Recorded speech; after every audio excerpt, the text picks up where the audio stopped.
Ya, assalamualaikum warahmatullahi wabarakatuh.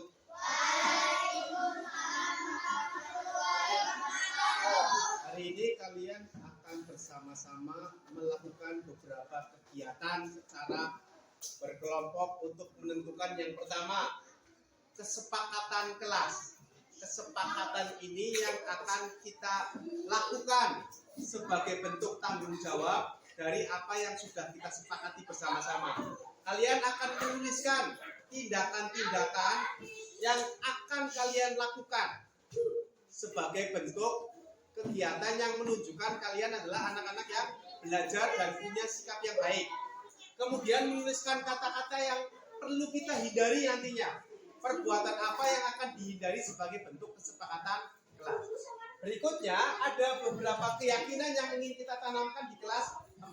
Yang pertama, kita ingin bersama-sama supaya kalian mengerti bahwa kita harus disiplin. Nah, tuliskan sebagai bentuk keyakinan kita bersama-sama apa perilaku yang menunjukkan perilaku disiplin dan apa perilaku yang menunjukkan tidak disiplin. Dituliskan di kertas. Kemudian ada yang jujur, tidak jujur, tanggung jawab, tidak tanggung jawab, hormat dan tidak hormat. Itu dituliskan kalian dan disepakati bersama-sama. Kemudian kalau sudah kita tuliskan semuanya, kedepannya akan kita terapkan untuk bisa kita pelan-pelan berubah menjadi anak yang sesuai dengan profil belajar Pancasila.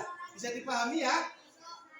Baik, sekarang silakan bekerja sama untuk menuliskan hal-hal yang menjadi kesepakatan dan keyakinan yang akan kita jalankan di kelas ini.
Kalian tahu masalah kalian? Tahu. Apa masalah kalian? Maaf Pak, saya tidak membawa buku bahasa Indonesia sesuai jadwal pelajaran. Menurut kalian itu salah nggak? Salah. Salahnya di mana? Tidak membawa buku bahasa Indonesia sesuai jadwal. Jadwalnya sudah tahu? Sudah. Oh, sudah. Kenapa ya tidak membawa buku bahasa Indonesia ya? Padahal jadwalnya udah tahu. Karena semalaman tidak belajar. Semalaman tidak belajar. Kalau kamu tidak mempersiapkan buku buat besok. Kalau kamu sudah membawa tapi ketinggalan. Kalau yang tidak mempersiapkan buku di malam hari, apa yang harus kamu lakukan supaya kesalahan ini tidak terulang lagi, Kak Andin? Belajar. Kalau kamu berarti setelah belajar memasukkan bukunya ke tas. Kalau kamu, apa yang harus kamu lakukan supaya kesalahan tidak terulang lagi?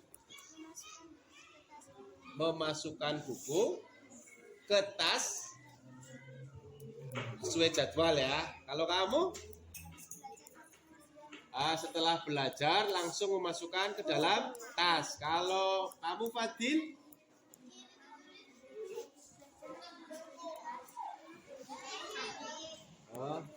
setelah belajar melihat jadwal lalu langsung memasukkan ke tas. Kalau Rival, kan kamu nggak tahu jadwal, berarti yang harus kamu lakukan apa supaya tidak terulang kesalahan ini? Membawa semua buku, berat dong. Kalau Dera, membawa buku sesuai jadwal. Kalau Kanaya, membawa buku sebelum ditutup, sebelum tidur ya. Menurut kalian tidak membawa buku sesuai jadwal merugikan apa tidak? Apa ruginya? Tidak bisa belajar, tidak bisa mengikuti pelajaran. Bagaimana supaya kalian bisa mengikuti pelajaran hari ini? Memakai buku lain. Kalau kamu membeli buku, punya uang? Punya. Kalau kamu? Memakai buku lain. Kalau Fadil?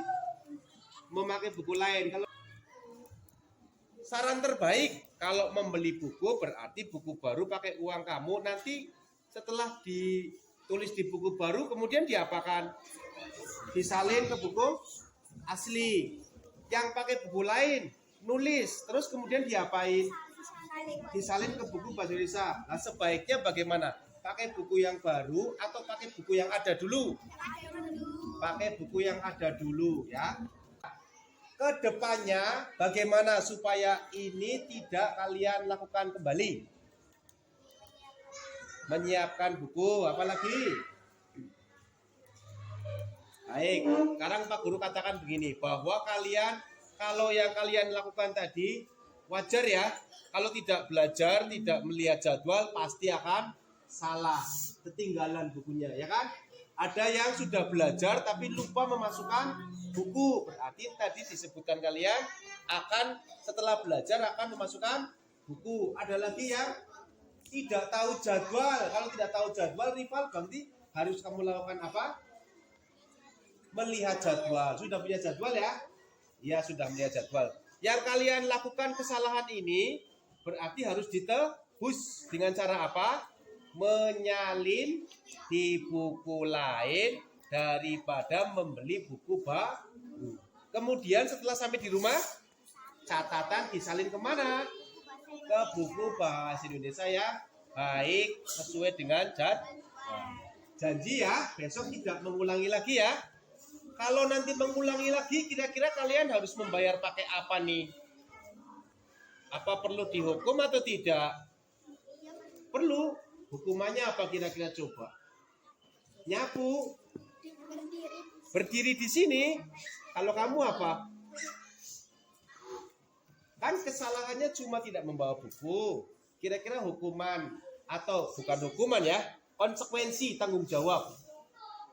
Kalau berdiri terus capek, cuma dapat capeknya, nggak dapat pelajarannya. Kalau nyapu kan kesalahannya tidak bawa buku, masa nyapu? Mengambil buku di rumah jauh loh. Diberi pemahaman, berarti harusnya bagaimana? Di rumah ngomong sama siapa nih biar kamu nggak salah lagi? Ngomong sama siapa?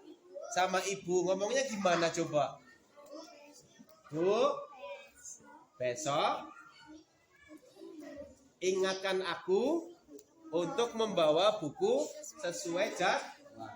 Kalau saya salah, saya akan diberi konsekuensi tanggung jawab untuk menyalin soal kembali ke buku yang asli. Oh begitu ya. Jadi yuk, tadi kalian salah tidak membawa buku sesuai jadwal pelajaran. Kemudian yang kedua, wajar. Kenapa wajar salah? Wong orang deleng jadwal, tidak melihat jadwal, gitu kan ya. Ada lagi yang sudah lihat jadwal, lupa memasukkan buku. Kalian sudah melakukan tindakan yang benar. Sekarang pakai buku lain. Kemudian nanti di rumah disalin. Setelah itu nanti di rumah minta sama ibunya dibantu. Dibantu apa? Dibantu untuk melihat jadwal dan menyalin. Betul ya? Oke ya, tepuk tangan untuk kalian. Bisa sekarang untuk menyalin ini di buku lain? Ya, untuk teman-temannya ini, teman-temannya sudah luar biasa.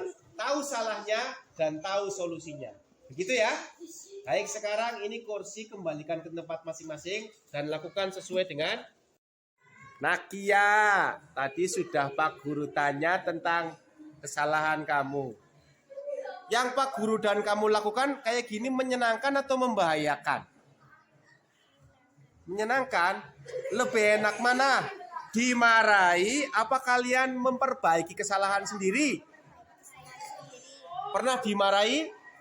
Pernah. Dengan yang Pak Guru lakukan tadi, lebih enak mana? Dimarahi apa kayak Pak Guru tadi? Apa manfaat dari yang Pak Guru sampaikan tadi? Satu, kamu tahu kesalahannya apa tidak? Tahu. Terus yang kedua, tahu apa yang harus diperbuat untuk memperbaiki? Tahu. Pakainya hukuman apa tanggung jawab? Tanggung jawabnya tadi apa? Memakai buku lain. Terus yang kedua, menyalin. Terus menyiapkan sesuai jadwal. Terus yang ngawasi di rumah siapa? Ibu. Berarti kalau nggak ada Pak Guru nggak apa-apa dong ya. Bisa ada ibunya gitu ya. Dulu pernah dimarahi kalau salah begini. Dulu. Sekarang pengen dimarahi apa seperti ini kan saja? Seperti ini saja, ya kan? Sekarang bisa belajar lagi ya? Belajar lagi ya. Ya, silakan boleh duduk lagi.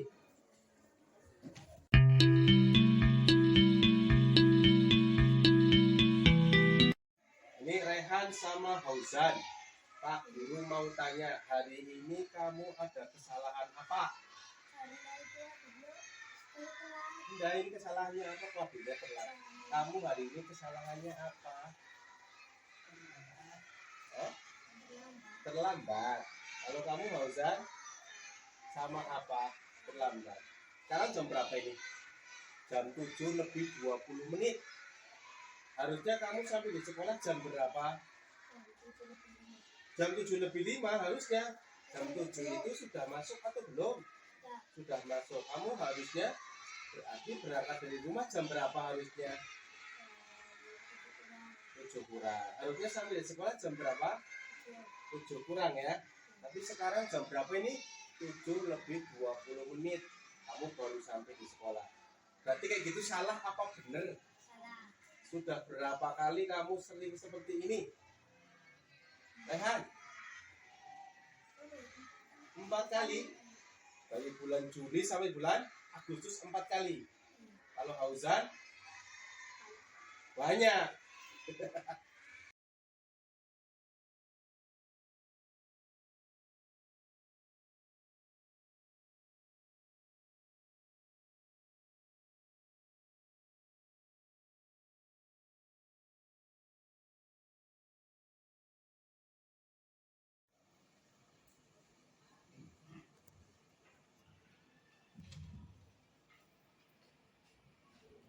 Assalamualaikum warahmatullahi wabarakatuh.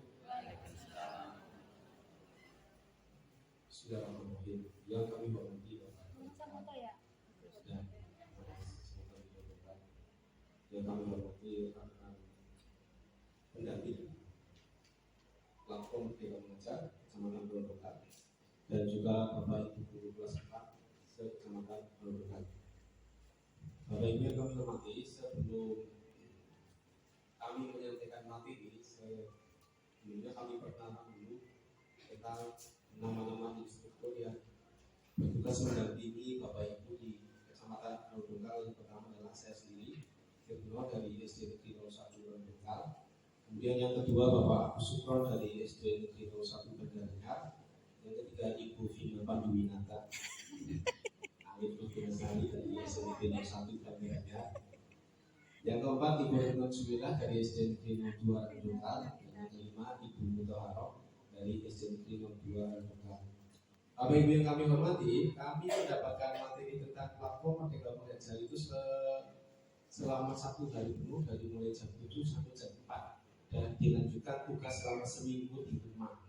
Tetapi kami bersepakat 5 hari untuk mempersingkat waktu, kami ubah metodenya dari yang teori menjadi praktek. 80% kita praktek, 20% pengenalan teori secara singkat.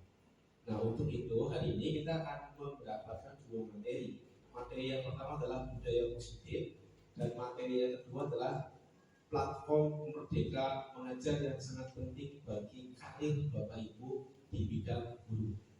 Baik, untuk yang pertama, mari kita mulai materi yang pertama, yaitu tentang budaya positif. Kita mengucapkan slogan dari guru penggerak yang ada di platform Merdeka Mengajar bahwa salam yang kita budayakan adalah salam dan bahagia. Kenapa? Karena mulai sekarang kita dituntut untuk membahagiakan baik diri sendiri maupun murid yang kita ajar di sekolah. Maka salamnya adalah salam dan bahagia.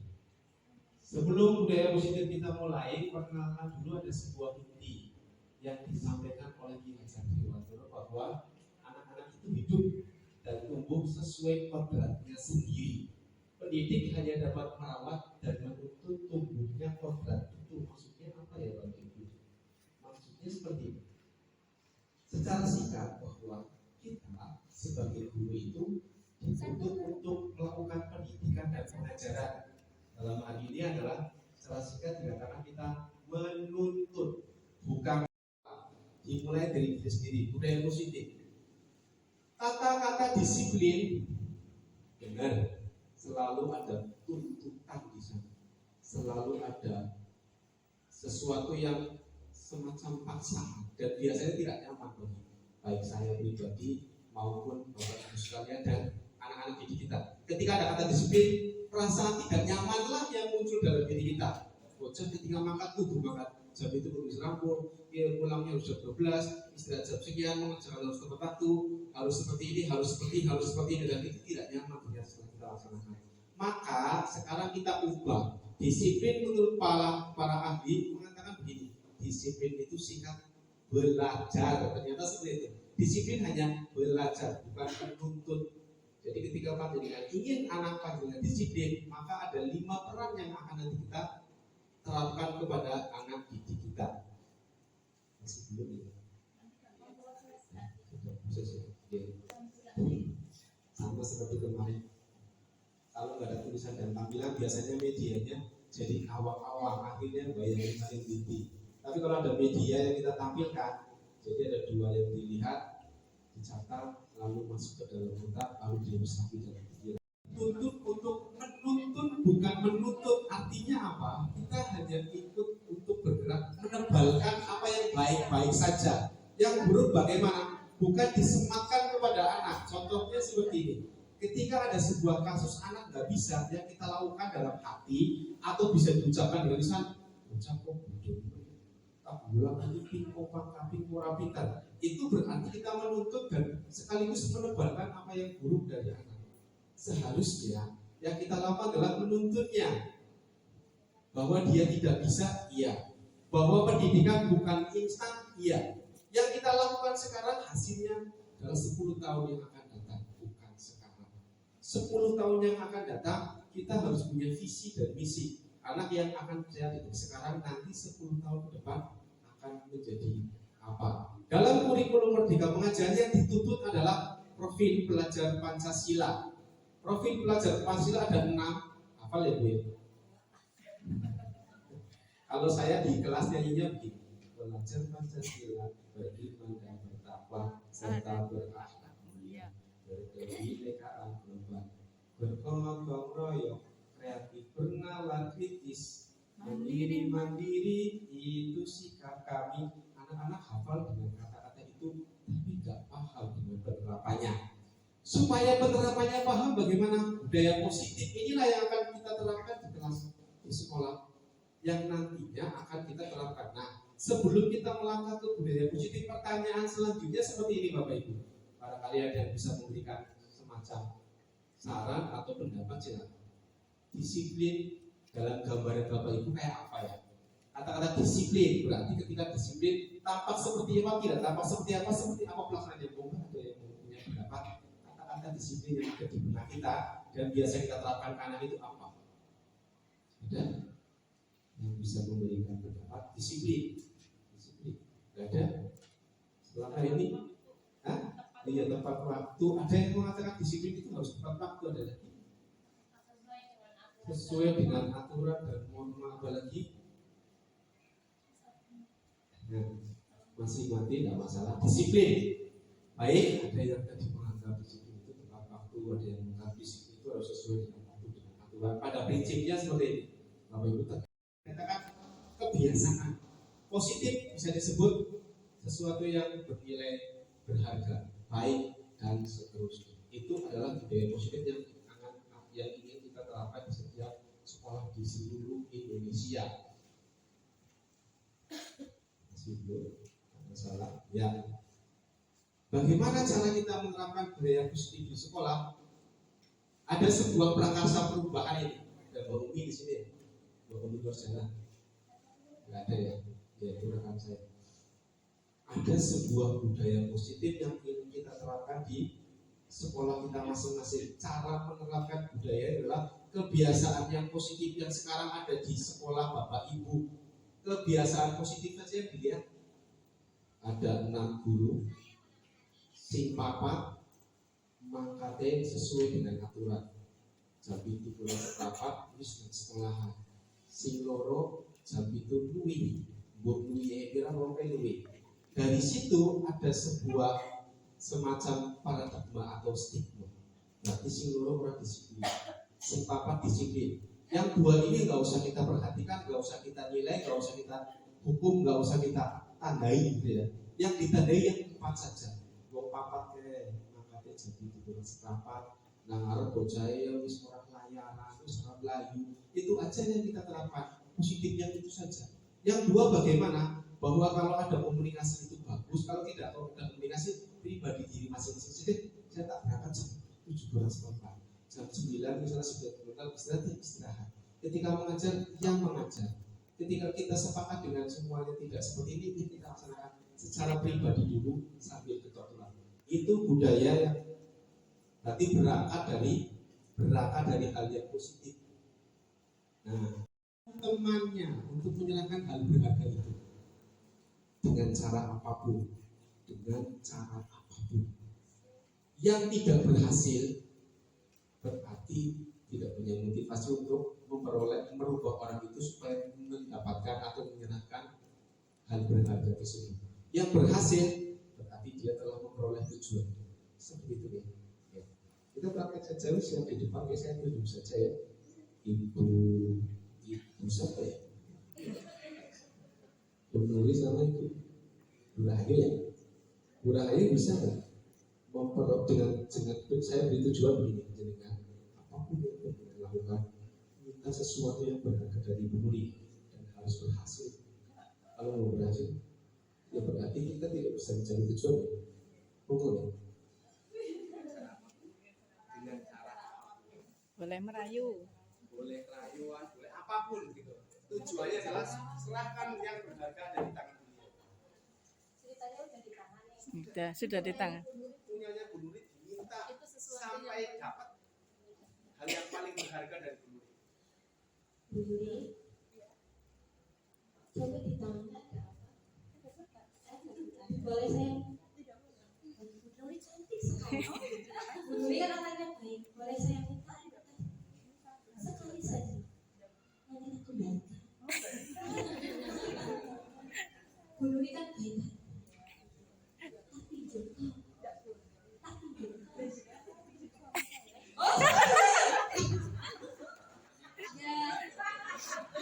Ternyata yang jodoh yang keluarga suami Bunda itu nggak enak suaminya. Betul. Ya, tapi nggak bawa kan biasa ya.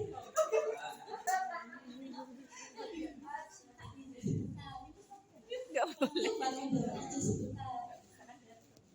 Iya. Ya. Susah Pak. Enggak. Dengan pasangan. Jadi, silakan.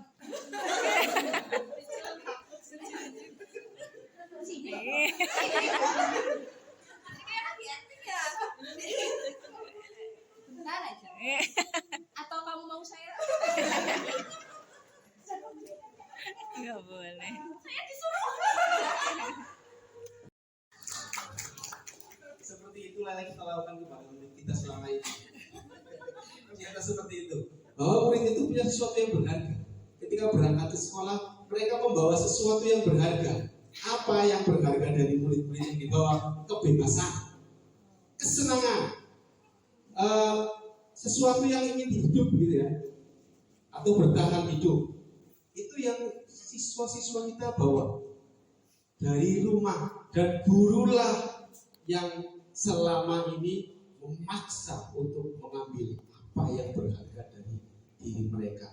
Paradigma itu yang harus kita luruskan mulai sekarang.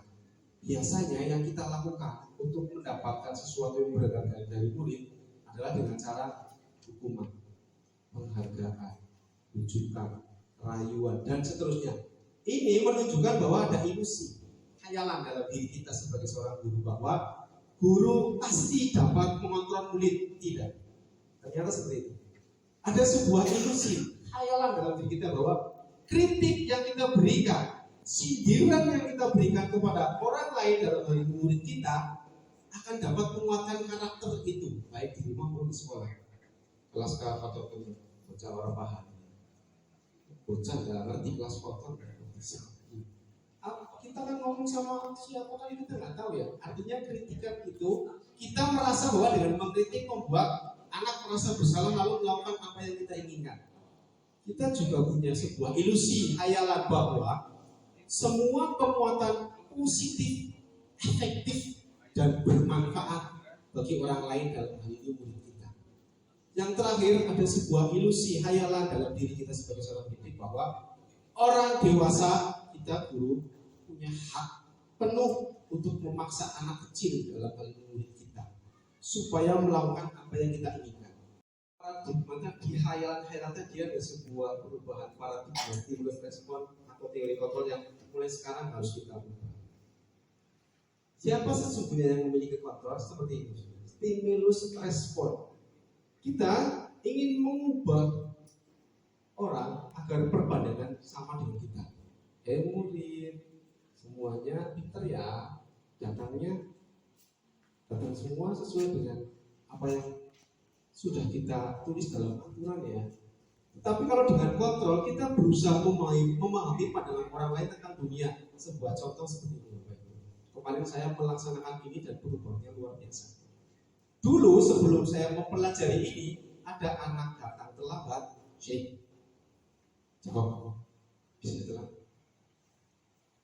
Muka kita karena intonasi kita, karena kita ingin memaksa anak ini berubah supaya tidak terlambat, tujuannya baik sekali. Tapi yang kita lakukan bermacam-macam. Ada yang misalnya terlambat, telat ya, dan seterusnya. Tapi yang biasa kita lakukan kan, ketika melihat orang lain terlambat berulang-ulang, lama-lama yang muncul adalah emosi dalam diri kita. Lalu kita mempunyai stigma. Kita tulis bocah piye, bodoh bocah kiye, mangkate telat bocah kiye, malas, langsung sudah kita tuliskan dalam benak kita, yang itu nanti akan berpengaruh kepada pola pikir kita saat mengajar anak ini ingin merubah dia menjadi seperti apa. Kemudian ada sebuah respon yang mengatakan perilaku buruk dilihat sebagai suatu kesalahan. Tetapi kalau dengan teori kontrol budaya positif yang kita terapkan, semua perilaku baik ataupun buruk pasti mempunyai tujuan. Tujuan itulah kalau salah kita luruskan, kalau benar kita kuatkan. Nantinya akan seperti itu. Ada stimulus waktu bahwa orang lain bisa mengontrol saya. Kalau dengan teori kontrol, hanya Anda yang bisa mengontrol diri Anda sendiri. Muridlah yang berhak mengontrol diri sendiri, bukan siswa. Seperti dicontohkan kelas 1 itu manut semua ya dari awal ya. Kalau ini saya nulis semua, pakainya pakaian. Tetapi ketika masa itu bertambah dengan hukuman, dengan penghargaan, dengan budaya-budaya yang sudah selama ini diterapkan, mulai ada pemberontakan di kelas 3, 4, 5, 6. Mulai orang manut mani yang biyen. Padahal biyen nggak pakai kelinci rapi, kelas 2 masih rapi, kelas 3 sudah tidak berubah.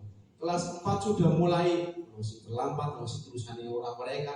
Kelas 6 sudah mulai macam-macam. Ada sebuah budaya yang kemarin berusaha kita rubah di kelas 6. Kelas 4 setiap hari tidak dimarahi.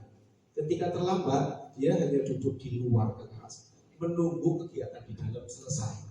Kegiatan yang pertama adalah dengan baca doa, baca Pancasila, lagu Indonesia Raya. Dia menunggu sampai kegiatan itu selesai. Setelah selesai, masuklah dia oleh gurunya. Silakan masuk, besok jam terlambat ya. Tidak dimarahi. Ya Bu. Dan itu berlangsung terusnya. Di bulan kedua yang terlambat jadi 12 anak. Di bulan berikutnya yang terlambat jadi 13 anak. Kemudian karena saya punya ilmu seperti ini, anak-anak itu saya panggil, saya kumpulkan di kelas, di luar. Pertanyaan pertama adalah, benar dulu kalian nggak pernah terlambat?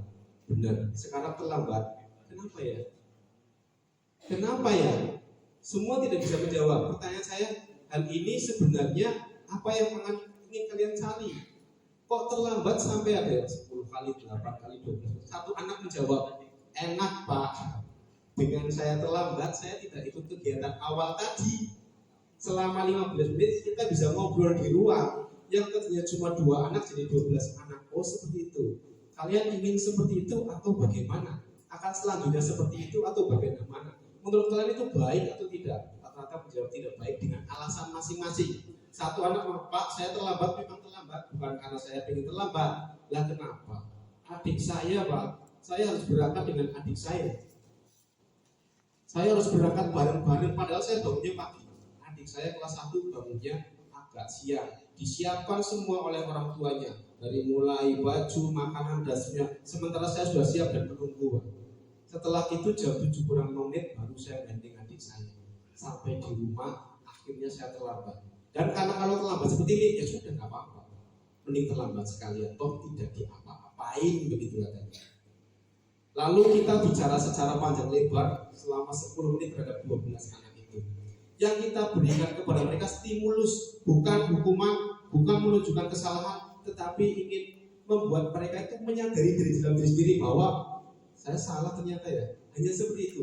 Dan ucapan itu selama 8 menit mengubah yang tadinya 12 anak menjadi 1 anak yang terlambat. 1 anak yang terlambat ini ketika saya tanya kenapa kamu terlambat?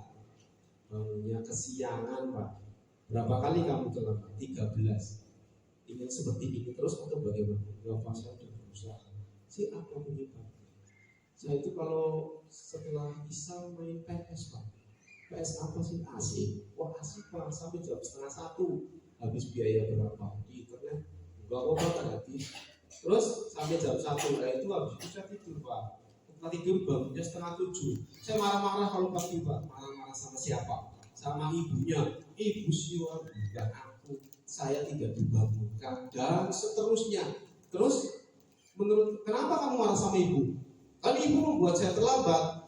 Oh ibu, kalau nanti ibu kamu nggak ada, siapa yang akan kamu salahkan lagi? Siapa ya? Lalu dia mulai berpikir seperti ini. Berarti saya ya yang Pak Guru tidak mengatakan kamu salah gitu ya. Tetapi kamu menyalahkan orang lain atas sesuatu yang kamu berbuat dan merasa bahwa kamu salah. Iya sih Pak. Menurut kamu apa yang harus kamu lakukan? Berarti yang menyebabkan saya bangun siang main PS, Pak. Terus bagaimana yang harus kamu lakukan? Yaudah, saya nggak main PS. Boleh kok main PS? Begitu jawaban saya. Boleh kok main PS? Oh boleh Pak, boleh. Yang tidak boleh apa sih? Bangun kesiangan dan terlambat. Penyebabnya apapun, entah main PS, entah kamu ngobrol, entah kamu apapun, kesalahan yang kamu tadi akui adalah bangun siang. Iya ya Pak ya, salah saya bangun siang ya Pak. Menurut kamu itu salah? Iya salah. Terus bagaimana? Saya akan bangun lebih pagi Pak. Namanya hauzan. Sekarang hauzan kalau berangkat pagi. Hanya seperti itu saja. Kira-kira nanti ke depan mau apa kamu? Jadi saya bangunnya pagi. Kalau nggak ada ibunya, tetap saya akan bangun pagi. Kalau nggak ada Pak Guru, tetap saya akan bangun pagi. Bu Warsiti marah-marah nggak sih? Nggak pernah marah-marah. Saya terlambat nggak pernah dimarahin. Nyaman kamu seperti itu? Enggak sih, saya nggak enak juga sih. Oh gitu ya. Lalu harus apa? Kamu pengen Bu Warsiti marah-marah? Enggak sih, kamu pengen ibu marah, justru kamu yang marah-marah. Baik Pak, besok saya akan tulis. Saya ingin seperti ini supaya ke depannya saya nggak gitu lagi. Dan alhamdulillah sekarang sudah mulai berkurang. Dari yang tadinya 2 bertambah 12, sekarang jadi 1 Hausen namanya. Dan Hausen masih berusaha untuk tidak terlambat. Masih. Ketika kemarin saya tanya, masih terlambat saya? Masih Pak. Berapa menit? Kalau kemarin kan 7.20 saya baru sampai sekolah. Kalau sekarang 7:05 Pak. Pada saat momen apa kamu datang? Anak-anak lagi baris, saya langsung baris Pak. Sekarang rasanya kayak apa? Nyaman juga sih. Ternyata enak juga ya ketika saya tidak terlambat. Ya gitu aja kamu lakukan. Budaya ini yang sudah saya terapkan di kelas 4. Kelas 4 seperti ini. Bilang kamu mesti rame. Karena primen sih. Pak gurumu setelah ngorong pengen minum gemerah baik. Dulu saya seperti itu. Gurunya kesel ya. Ngomong terus ya ingin ya. Mari kantor setelah rame. Lu mana bisa langsung. Itu berarti ada ketakutan di dalam diri mereka. Paradigma ini saya rubah dengan budaya positif. Apa yang saya buat untuk berubah? Yang saya rubah adalah motivasinya. Ada motivasi eksternal dan ada motivasi internal. Motivasi eksternal tadi diam ketika gurunya ada. Tapi mereka hanya takut kalau ada saya. Karena Pak gurunya marah-marah kalau misalnya melihat anaknya rame. Jadi ada motivasi eksternal. Pernah juga saya coba begini. Ketika sudah tidak rame, Pak guru masuk. Hebat. Pernah juga dicoba seperti itu. Dan itu masih motivasi eksternal ternyata dari dalam diri gurunya. Ternyata sekarang kita ubah menjadi motivasi internal dengan tujuan disiplin positif. Apa yang saya lakukan? Yang saya lakukan adalah menggunakan cara restitusi. Apa itu restitusi? Restitusi itu ini. Apapun yang kita lakukan, kalau dengan cara restitusi, yang pertama, bahwa apapun yang murid lakukan, salah atau benar, itu bukan untuk menebus kesalahan, namun untuk belajar dari kesalahan. Dan kesalahan itu bukan kita yang memberikan bahwa salah itu benar, tapi muridlah yang mengatakan saya salah karena seperti ini, karena seperti ini. Ternyata perlakuan saya menyebabkan ini dan itu. Kalau sudah muncul seperti itu, masuklah restitusi. Yang kedua, restitusi itu memperbaiki hubungan, bukan memperlebar hubungan. Karena saya punya pengalaman pribadi di kelas 1 SMP dan sampai sekarang saya masih dendam. Ini saya ceritakan di tugas. Apa yang pernah Anda alami terkait dengan sesuatu yang berkaitan dengan guru. SMP 1 Raut Bongkal, ini akhirnya saya cerita pribadi ya. Tapi ini saya ceritakan untuk pengalaman panjenengan. Baris berbaris, ketika saya diam saja ada suara salah di sebelah kanan, sang guru langsung mendekati saya karena dia berpikir bahwa saya yang bersuara. Yang dia lakukan adalah diambillah sepatu caplok ke mulut saya. Dan saat itu umur 12 tahun ya, 21 SMP. Ketika sepatu ini nempel di mulut saya, ngompollah saya. Serot banyak gitu ya. Serot banyak, dan saat itulah guru itu tercatat dalam pikiran saya. Sampai sekarang pun kalau saya ketemu dengan beliau, bukan hormat yang saya alami, tetapi tamparan itu yang saya rasakan. Apakah kita pernah seperti itu? Depannya jangan berani. Dan saya pernah melakukan hal-hal seperti itu ya, walaupun tidak dengan fisik, tapi dengan lisan. Mungkin saja kita semua pernah melakukan itu. Kedepannya mudah-mudahan dengan restitusi tidak ada terjadi seperti itu. Ketika temannya untuk menyerahkan hal berharga itu dengan cara apapun,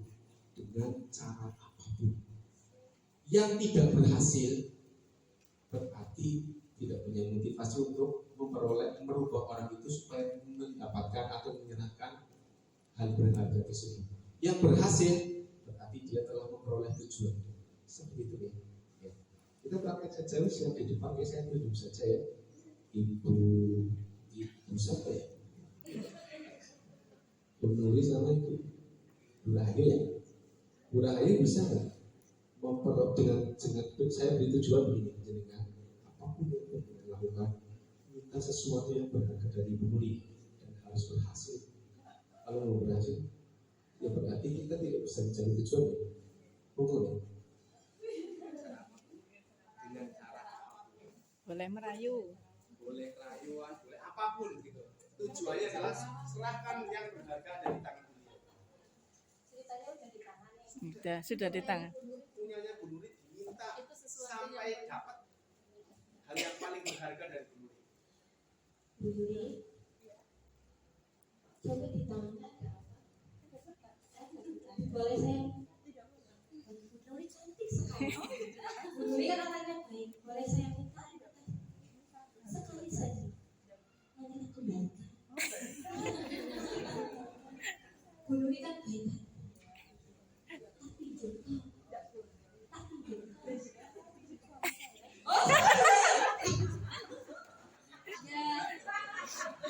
Ternyata yang jodoh yang keluarga suami bunda itu juga enak suaminya. Betul. Ya, tapi juga tak bawa gambar. Kan biasa ya.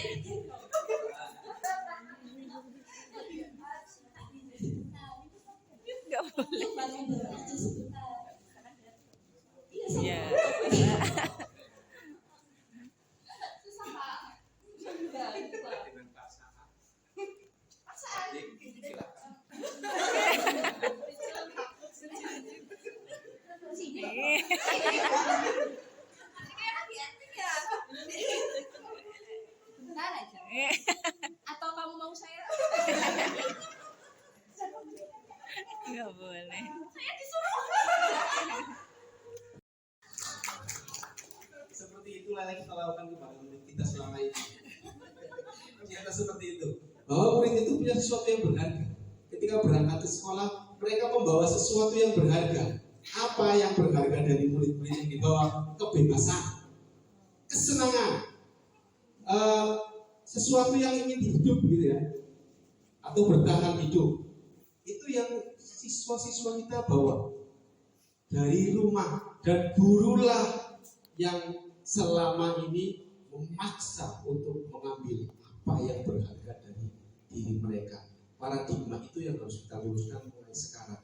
Biasanya yang kita lakukan untuk mendapatkan sesuatu yang berharga dari murid adalah dengan cara hukuman, penghargaan, rujukan, rayuan, dan seterusnya.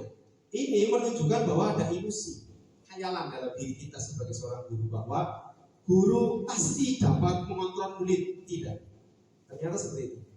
Ada sebuah ilusi, khayalan dalam diri kita bahwa kritik yang kita berikan, sindiran yang kita berikan kepada orang lain dalam hal ini murid kita akan dapat menguatkan karakter itu, baik di rumah maupun di sekolah. Kelas K atau bocah orang paham, bocah nggak ngerti kelas kotor, kita kan ngomong sama siapa kali kita nggak tahu ya. Artinya kritikan itu kita merasa bahwa dengan mengkritik membuat anak merasa bersalah lalu melakukan apa yang kita inginkan. Kita juga punya sebuah ilusi, khayalan bahwa semua penguatan positif, efektif, dan bermanfaat bagi orang lain dalam hal ini murid kita. Yang terakhir ada sebuah ilusi, khayalan dalam diri kita sebagai seorang pendidik bahwa Orang dewasa, kita guru punya hak penuh untuk memaksa anak kecil dalam hal murid kita supaya melakukan apa yang kita inginkan. Setiap hari tidak dimarahi. Ketika terlambat, dia hanya duduk di luar kelas menunggu kegiatan di dalam selesai. Kegiatan yang pertama adalah membaca doa, baca sila, lagu Indonesia. Dia menunggu sampai kegiatan itu selesai. Setelah selesai, masuklah dia oleh gurunya. Silakan masuk, besok jam berapa ya? Tidak dimarahi. Ya guru. Dan itu berlangsung terusnya. Di bulan kedua yang terlambat jadi 12 anak. Di bulan berikutnya yang terlambat jadi 13 anak. Kemudian karena saya punya ilmu seperti ini, anak-anak itu saya panggil, saya kumpulkan di kelas, di ruang. Pertanyaan pertama adalah, benar dulu kalian nggak pernah terlambat? Benar. Sekarang terlambat. Kenapa ya? Kenapa ya?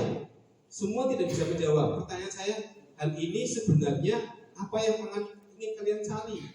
Kok terlambat sampai ada 10 kali, 8 kali, 12? Satu anak menjawab, enak Pak. Dengan saya terlambat, saya tidak ikut kegiatan awal tadi.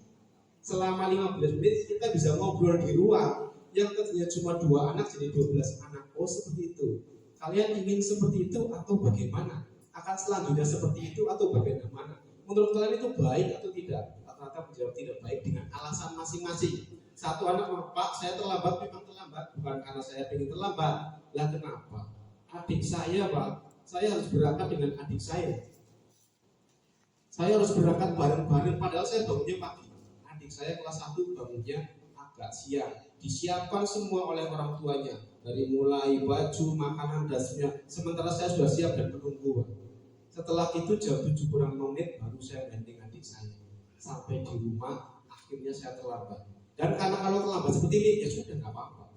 Mending terlambat sekalian, toh tidak diapa-apain, begitu katanya. Lalu kita bicara secara panjang lebar selama 10 menit terhadap 12 anak itu. Yang kita berikan kepada mereka stimulus, bukan hukuman, bukan menunjukkan kesalahan, tetapi ingin membuat mereka itu menyadari dalam diri sendiri bahwa saya salah ternyata ya. Hanya seperti itu. Dan ucapan itu selama 8 menit mengubah yang tadinya 12 anak menjadi 1 anak yang terlambat. 1 anak yang terlambat ini ketika saya tanya kenapa kamu terlambat? Bangunnya kesiangan Pak. Berapa kali kamu terlambat? 13. Ingin seperti ini terus atau bagaimana? Ya Pak saya sudah berusaha. Si apa penyebab? Saya itu kalau setelah bisa main PS Pak. PS apa sih? Asik. Wah asik Pak sampai jam 12:30. Habis biaya berapa? Di internet enggak apa-apa tadi. Terus sampai jam 1 nah itu habis itu saya tidur Pak. Setelah tidur bangunnya 6:30. Saya marah-marah kalau pagi Pak. Marah-marah sama siapa? Sama ibunya. Ibu siwa bukan aku. Saya tidak dibangunkan dan seterusnya. Terus menurut kenapa kamu marah sama ibu? Kan ibu membuat saya terlambat. Oh ibu, kalau nanti ibu kamu nggak ada, siapa yang akan kamu salahkan lagi? Saya. Lalu dia mulai berpikir seperti ini. Berarti saya ya yang Pak Guru tidak mengatakan kamu salah gitu ya. Tetapi kamu menyalahkan orang lain atas sesuatu yang kamu berbuat dan merasa bahwa kamu salah. Iya sih Pak. Menurut kamu apa yang harus kamu lakukan?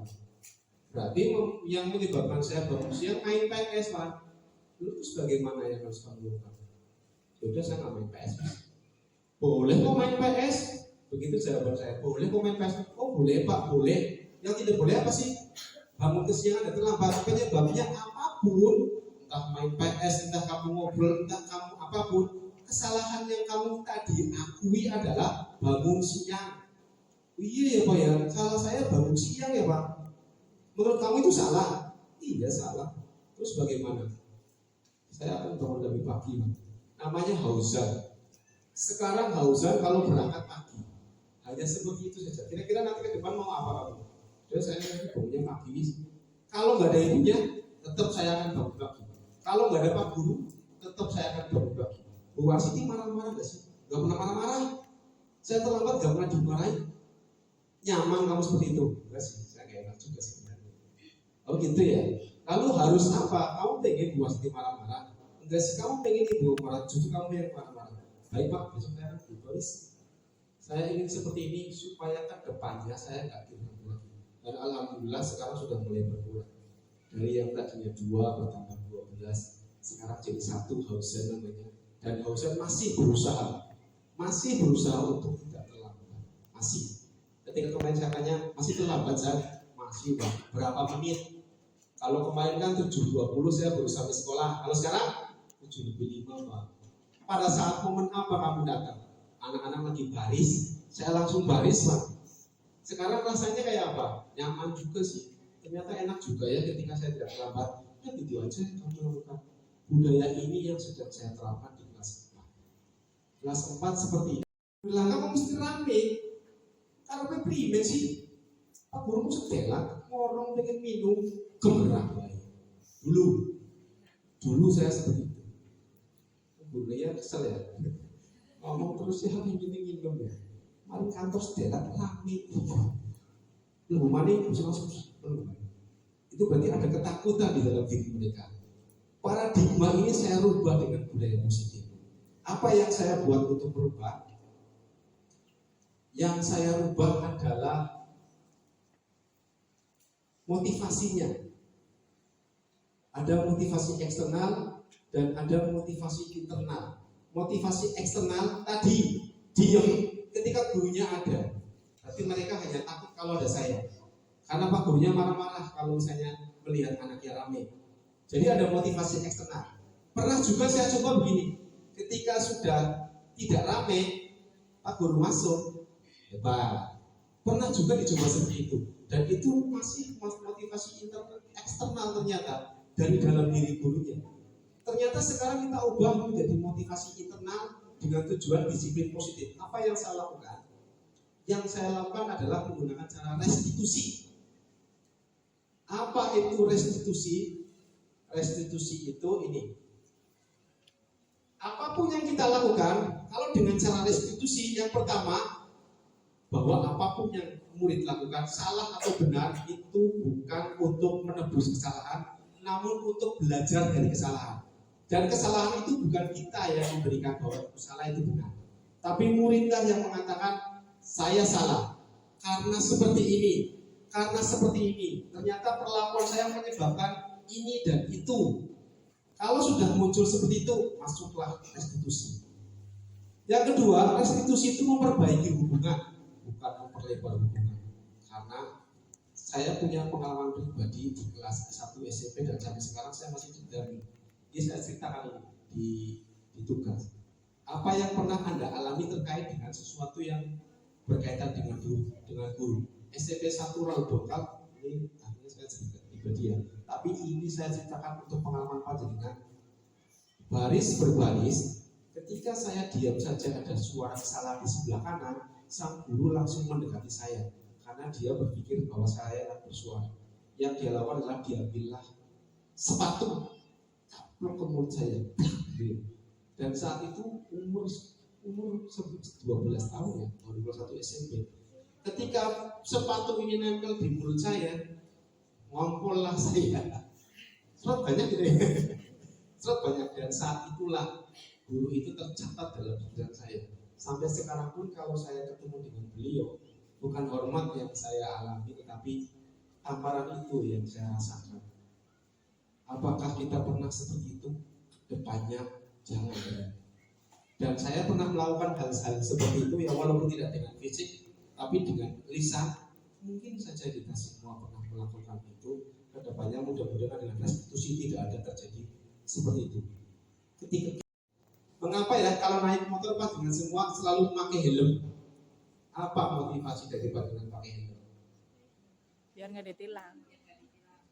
Biar tidak ditilang. Ada lagi alasan lain? Biar tidak panas. Ada lagi? Keamanan. Ada lagi? Dan yang tidak pakai helm, anak-anak SMA kenapa tidak pakai helm? Pokoknya jadi orang bagus, jadi orang ayu, kudunya jadi rusak. Ini anak-anak SMA ya. Kalau guru-guru saya tidak tahu, ada yang tidak pakai helm, kenapa? Ya mungkin helmnya macam-macam.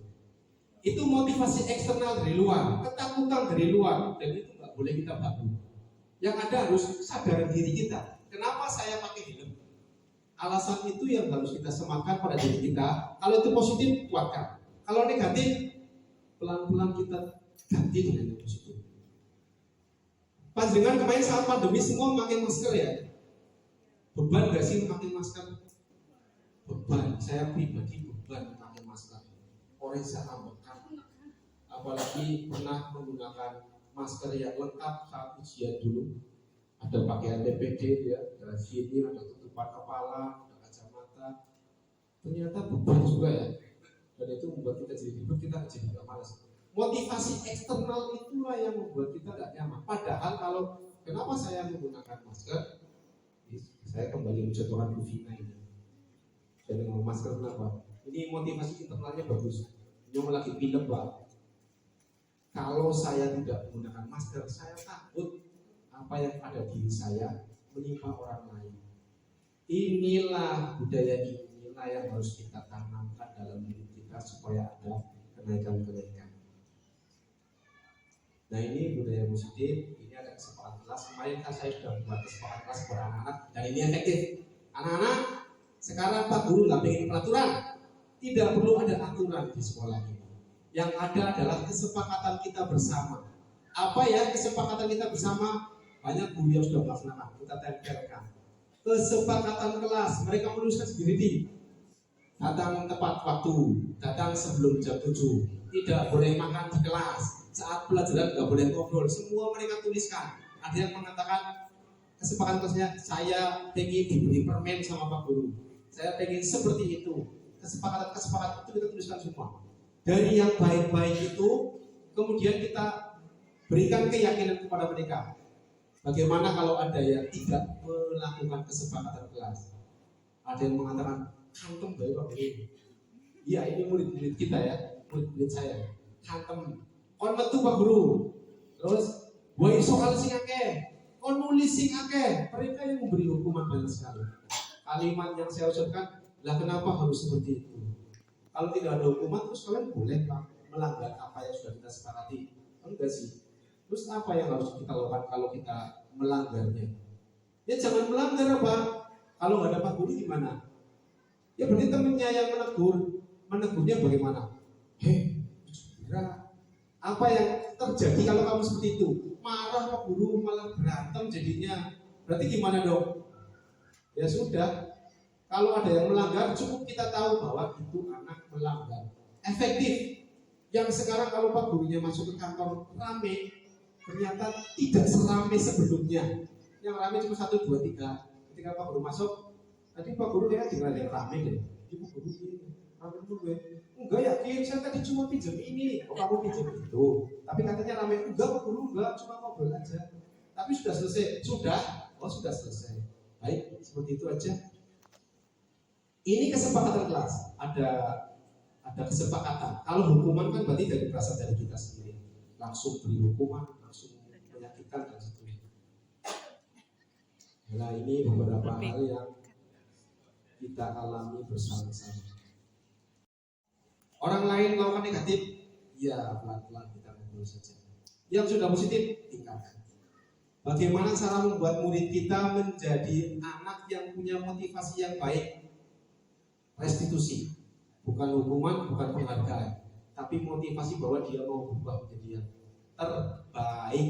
Maka kesimpulannya adalah sesuai dengan filosofi Ki Hajar Dewantara bahwa tugas guru adalah menuntun anak menjadi pribadi yang bahagia, yang bisa meningkatkan motivasi, meningkatkan prestasi dari dalam dirinya sendiri. Bukan menuntut anak harus pinter, harus ini. Budele bodoh kalau kita menuntut bocah butuh pintar. Bahwa ada kritikan dari luar, bahwa ada kritikan dari dalam, biasa. Tetapi proses itu panjang setahun. Begitu Bapak Ibu, sebelum kami tutup ada yang perlu ditanyakan terkait dengan budaya positif.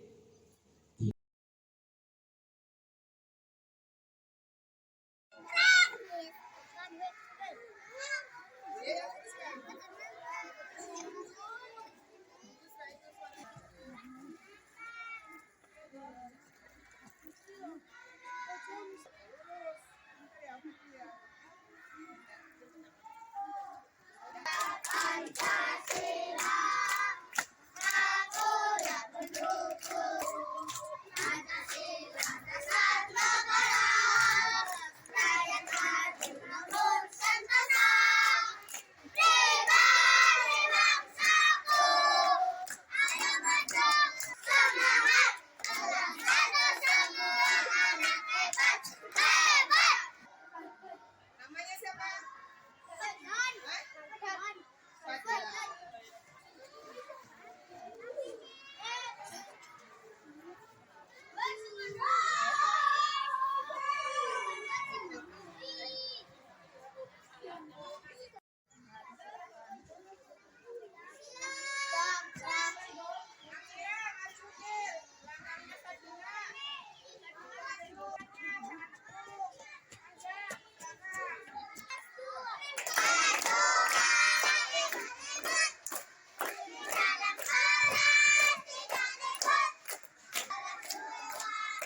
Yel-yel kelas 4. Belajar Pancasila, beriman dan bertakwa, serta berakhlak mulia, berkebinekaan global, bergotong royong, kreatif nalar kritis, mandiri, itu sikap kami.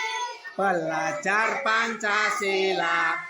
Beriman dan bertakwa, serta berakhlak mulia, berkebinekaan global, bergotong royong, Kreatif bernalar kritis. Mandiri